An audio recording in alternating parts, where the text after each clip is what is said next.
I woke up on October 15th expecting something special. Not extravagant. Derek had never been the type for grand gestures, but something that acknowledged we'd been together for 3 years. Maybe coffee in bed, maybe a sweet text, maybe just a simple happy anniversary. Instead, I woke up to an empty bed and the sound of Derek in the shower humming some song I didn't recognize. His phone was charging on his nightstand, screen dark and silent. Nothing. I made coffee for both of us, expecting him to remember when he came downstairs. We'd talked about this date just last week. 3 years next Tuesday, Derek had said with a smile. Can you believe it's been that long? But when he appeared in the kitchen, fully dressed for work, he grabbed his coffee mug and scrolled through his phone like it was any other Tuesday morning. Big day today, I asked, hoping to prompt something. The usual, he said, not looking up. Meetings, deadlines, you know how it is. I waited. Surely he'd remember. Surely he'd look up from that phone and see me standing there in the kitchen we'd painted together. On the anniversary of the day we'd first said, I love you. But he didn't. He finished his coffee, kissed my cheek with absent affection, and headed for the door. Have a good day, he called over his shoulder, already checking his phone again. I stood in our kitchen, still in my pajamas, trying to convince myself that he'd remember later, that there would be flowers delivered to my office, or at least a text message acknowledging what day it was. I was wrong about all of it. By lunch, I'd checked my phone 17 times. No messages from Derek except his usual, grabbed lunch, back in meetings text. No flowers at my desk. No calls from restaurants about reservations. My coworker Sarah noticed my distraction. Everything okay? You seem a million miles away. It's my anniversary, I said, immediately regretting the admission. Oh, how exciting! What are you two doing to celebrate? The question hung in the air like an accusation. Dinner, probably, I lied. Something quiet. I checked Instagram during my coffee break, hoping for distraction. My feed was full of the usual content. Friends' lunch photos, motivational quotes, ads for things I didn't need. I was about to close the app when I saw Derek's post. My blood turned to ice. It was a photo of a woman I didn't recognize. She was beautiful. Auburn hair, bright smile, wearing a sundress that looked expensive.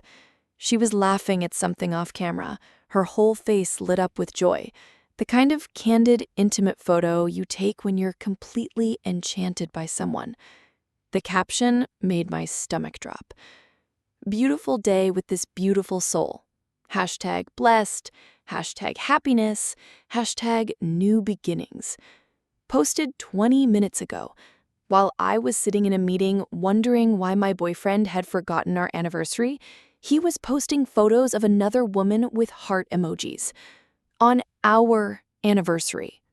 My hands were shaking as I screenshotted the post. I read the caption again, hoping I'd misunderstood, hoping there was some innocent explanation. But there was no mistaking the intimacy in that photo, the affection in those words, the timing of it all. 3 years. 3 years of building a life together, of planning a future, of believing that what we had mattered. And on our anniversary, Derek was posting love letters to someone else. I left work early, claiming a sudden migraine that wasn't entirely a lie. I drove home in a daze. Derek's Instagram post burned into my memory. Our apartment felt different when I walked in. Smaller somehow, like the walls had shifted. Everything looked the same, but now I saw it all differently. The couch we'd picked out together, the photos of us on the mantle, the coffee mug Derek had left in the sink that morning. How long had this been going on? How long had Derek been taking photos of other women while I waited at home, planning our future, believing in our relationship. I sat on our couch and opened my phone's photo gallery, scrolling back through months of pictures, looking for clues I'd missed, signs I'd ignored, evidence of the lie I'd been living. And then I found it. August 12th, a photo I'd taken but never posted. Derek outside the courthouse downtown, tears streaming down his face, his expensive suit wrinkled. He was on his knees on the courthouse steps, his hands pressed together in a gesture that looked like begging. I remembered that day perfectly. Derek's company had been sued by a former employee for harassment and discrimination. Derek, as the HR director, had been the face of the company's defense. He'd been so confident going into that final hearing, so sure they'd win. But they lost. Spectacularly. The jury had awarded the plaintiff $2 million, and Derek's company had been forced to settle additional claims from 3 other employees. Derek had been fired that same afternoon. I'd followed him to the courthouse after he called me sobbing, asking me to pick him up because he couldn't drive. I'd found him on those steps, broken and desperate, begging me to forgive him for the lies he'd told about the case, for the arrogance that had cost him his job, for the way he'd treated the employees who'd accused him. "I'll change," he'd promised, still on his knees on those cold stone steps. "I'll be better. I'll be the man you deserve. Please don't leave me." I'd helped him up, driven him home, held him while he cried. I'd believed his promises of change, his commitment to being better. I stood by him while he looked for new work, supported us both financially for 2 months, never once threw his failures in his face. That was Derek at his lowest point. Vulnerable, broken, begging for forgiveness on courthouse steps. I stared at the photo for a long time, remembering how he'd looked that day, small and desperate and utterly defeated. So different from the confident man who'd posted photos of other women on our anniversary. Maybe it was time to remind him where he'd come from. Derek came home at his usual time, 6:30 p.m., carrying Thai takeout and acting like it was any ordinary Tuesday. He kissed my cheek, set the food on the counter, and immediately reached for his phone. "Good day?" I asked, watching him scroll through notifications. "Not bad. Had lunch with a client, closed the Morrison deal, the usual stuff." He was typing something, probably responding to comments on his Instagram post, the post featuring another woman, posted on our anniversary. "Anything interesting on social media?" I asked casually. "Just the usual stuff. You know how it is." He didn't look up from his phone, didn't catch the edge in my voice, didn't notice that I was studying his face for signs of guilt. We ate dinner in relative silence, Derek occasionally chuckling at something on his phone while I pushed pad thai around my plate and planned my next move. He was completely oblivious to my mood, too absorbed in his virtual world to notice that his real-world girlfriend was sitting across from him, heartbroken and furious. After dinner, Derek settled onto the couch with his laptop, claiming he had work to catch up on. I knew better now. He was probably messaging the woman from the photo, building whatever relationship had prompted him to post about new beginnings on the day that should have been about us. I went to our bedroom and opened Instagram. Derek's post now had 43 likes and dozen comments, mostly from friends and coworkers telling him how happy he looked, how great it was to see him living his best life. Living his best life on our anniversary, while I sat at home, forgotten and replaced. I opened my own Instagram account, the one I rarely used, the one with maybe 30 followers, mostly family and a few close friends. I scrolled to my photo gallery and found the picture from August 12th, Derek on his knees outside the courthouse, tears streaming down his face, the picture of defeat and desperation. My finger hovered over the share button. Once I posted this, there would be no taking it back. Derek's humiliation would be public, his lowest moment displayed for anyone to see. It would destroy whatever professional reputation he'd rebuilt since losing his job. But then I thought about his post, his beautiful soul with her perfect smile and his heart emojis. His new beginnings declared to the world on the day he'd forgotten our anniversary entirely. 3 years. 3 years of my life invested in a man who could post love letters to other women while I waited at home, believing in a future that apparently only existed in my imagination. I typed a caption. Some people are at their most honest when they think no one is watching. Picture, August 12th, outside the courthouse. #truth, #authentic, #real life. I hit share before I could change my mind.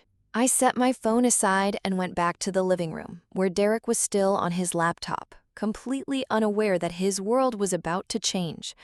I sat on the opposite end of the couch and pretended to read, watching him out of the corner of my eye. It took exactly 7 minutes for the notifications to start. Derek's phone began buzzing incessantly. At first, he ignored it, too focused on whatever he was typing. But as the notifications kept coming, buzz, buzz, buzz, he finally picked up his phone.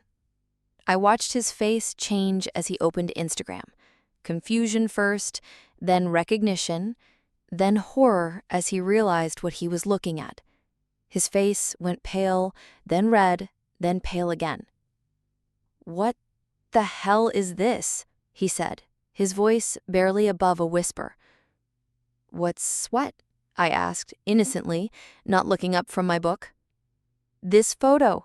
On your Instagram. What the hell is this?" "Oh, that. I was going through old photos earlier and found that one from August. Remember that day? When you lost the harassment case and got fired? When you begged me not to leave you on the courthouse steps?" Derek was staring at his phone, watching the comments roll in. His friends, his coworkers, his professional contacts, all seeing him at his most vulnerable moment. "Take it down," he said, his voice tight with panic. "Take it down right now." "Why would I do that? You seem to think it was perfectly fine to post photos today. I was just following your lead." "That's completely different." "Is it?" "Because from where I'm sitting, we both posted photos that meant something to us. You posted a picture of your new beginning, and I posted a picture of your old ending." Derek was frantically scrolling through the comments. I could see his professional network responding. Former colleagues, current clients, people he'd been trying to impress since rebuilding his career. "This could ruin everything I've worked for," he said, his voice cracking. "My reputation, my clients, my job." "Your relationship," I suggested. "Or did you forget we had one of those too?" Derek finally looked at me, really looked at me, for the first time all day. "What are you talking about?" "What day is it, Derek?" He blinked, confused. "Tuesday?" "What date?" "October..." He stopped. I watched the realization dawn on his face. "Oh God, October 15th. Our anniversary. 3 years. The day you posted photos of another woman with heart emojis and hashtags about new beginnings." Derek set his phone down with shaking hands. "I can explain about that photo." "Can you? Because it looked pretty self-explanatory to me. You're with another woman, you're happy about it, and you decided to announce it to the world on our anniversary." "She's a client," Derek said weakly. "It was just a business lunch." "A business lunch where you took intimate photos and posted them with love emojis?" "It wasn't like that." "Then what was it like? Because from my perspective, it looks like my boyfriend of 3 years forgot our anniversary and spent the day with someone else. Someone he cares enough about to photograph and post and caption with words about new beginnings." Derek was quiet for a long moment, staring at his hands. The silence stretched between us, heavy with unspoken truths. "Have you been seeing her?" I asked quietly. "No," he said, but he couldn't meet my eyes. Not the way you think." "What way then?" "We've been talking. She's going through a divorce and I've been helping her navigate the legal stuff. We've had coffee a few times, lunch today." "And you're attracted to her?" It wasn't a question. Derek's silence was answer enough. "How long?" I asked.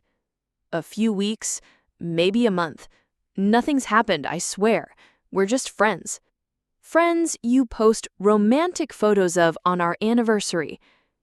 Derek picked up his phone again, looking at the damage spreading across social media. My photo of him begging on the courthouse steps now had 26 comments and climbing. People he worked with, people he'd been trying to impress, people whose respect he'd been rebuilding, all seeing him at his most broken moment. Please take it down, he said again. I'll delete my post. I'll apologize. I'll do whatever you want. Just please take it down. Why should I? Because it's cruel. Because it's vindictive. Because it could destroy my career. And what you did to me wasn't cruel? Forgetting our anniversary so you could play knight in shining armor to another woman? Posting love letters to her while I sat at work wondering why my boyfriend couldn't be bothered to remember what day it was. I know I messed up. You didn't mess up, Derek. You made a choice. You chose her over me. You chose posting about your new beginning over honoring our relationship. You chose to humiliate me on what should have been our day. I stood up, feeling suddenly exhausted. So I chose to remind you what rock bottom actually looks like. I left Derek on the couch with his phone and his panic and went to pack a bag. I'd already called my sister from the bedroom, arranging to stay with her for a few days while I figured out my next move. Derek followed me upstairs, watching helplessly as I threw clothes into a suitcase. "Where are you going?" "Away. I need space to think." "About us?" I paused in my packing and looked at him. "There is no us, Derek. There hasn't been for weeks, probably months. I was just too stupid to see it." "That's not true." "Isn't it? When was the last time we had a real conversation? When was the last time you looked at me the way you looked at her in that photo? When was the last time you were excited to spend time with me instead of just going through the motions?" Derek opened his mouth, then closed it again. We both knew the answer. "I was faithful to you. Emotionally, physically, completely. I supported you when you lost your job, helped you rebuild, believed in you when you didn't believe in yourself. And the moment someone new came along, someone who made you feel like the hero in her story, you forgot I existed." I never forgot you existed. You forgot our anniversary. You posted photos of another woman on our anniversary. You might as well have taken out a billboard announcing that I don't matter to you anymore. I picked up my suitcase and headed for the door. Derek grabbed my arm, gently but desperately.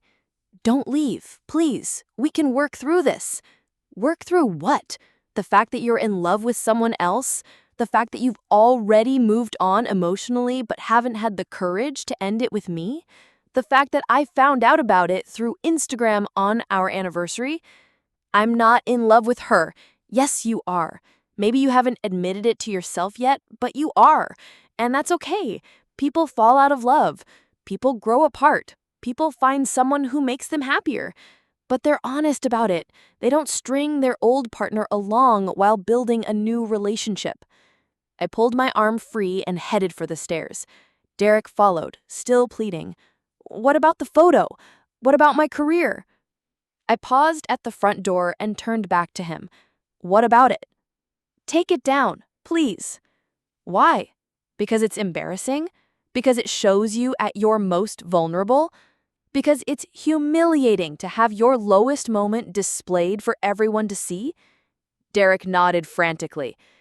"Now you know how I felt today, when I saw your post about another woman on our anniversary, when I realized I'd been replaced and was the last to know. When I understood that 3 years of my life meant so little to you that you could forget our anniversary entirely. I opened the front door and stepped into the night air. The photo stays up until I decide to take it down, just like your relationship with her exists until you decide to end it. How long? How long will you leave it up? I don't know. Maybe until you learn what it feels like to have your heart broken on social media. Maybe until you understand what it costs to rebuild your life after someone destroys it carelessly. Maybe forever. I walked to my car and didn't look back. 3 weeks later, I'm sitting in a coffee shop, scrolling through social media and marveling at how different my life looks. Derek's photo of his beautiful soul has been deleted, along with most of his other posts. His Instagram account is barely active now. My photo is still up. It has over 200 comments now, ranging from supportive friends to strangers sharing their own stories of betrayal and revenge. Some people think I went too far. Others think I didn't go far enough.